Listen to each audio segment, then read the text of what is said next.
In question 2, we're told that a section 8 feet long is cut from a 50-foot piece of cable, and we want to know the remaining length. It can be a little tricky to decide what operation here needs to be done and in what order.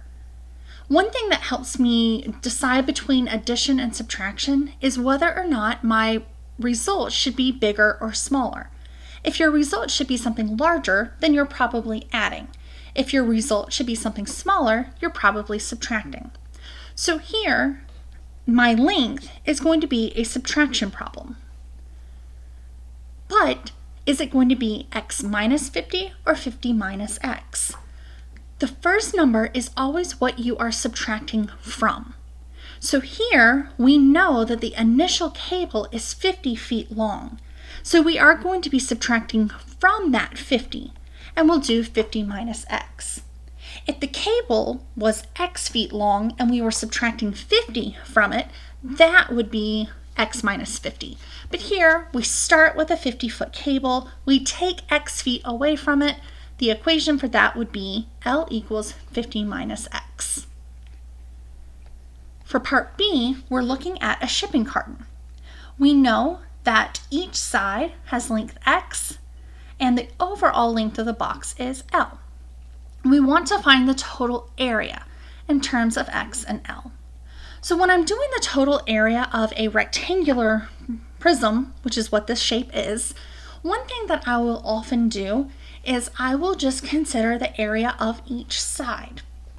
So on this one, you see that the front side is x by x, and the area of that side will be x squared, length times width.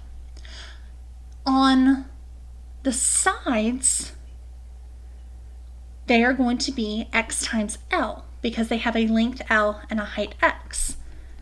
So that's going to be XL. And then the top is going to have length L and width x.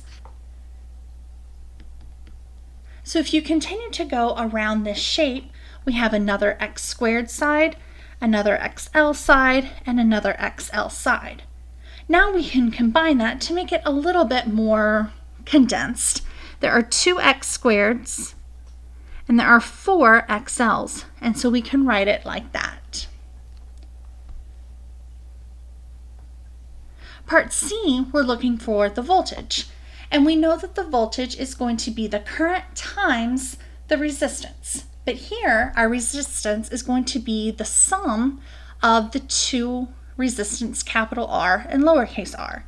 So in this case, it's going to be the current times the resistance. But in this case, resistance is big R plus little r. I need to do that first, and so I'm going to put that in parentheses to help me know that that needs to be done before I multiply by current. So our final answer will be I times capital R plus lowercase r. Then in part D, I'm looking for the efficiency of an engine. I'm told that it's the difference of the heat input I and the heat output P. So that means that you're going to subtract P from I, which is I minus P. And then we're told that we divide by the heat input. And so that means that we will divide all of that by I.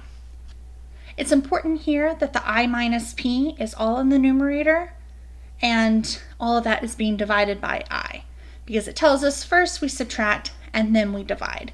So order of operations, we need to put the I minus P together.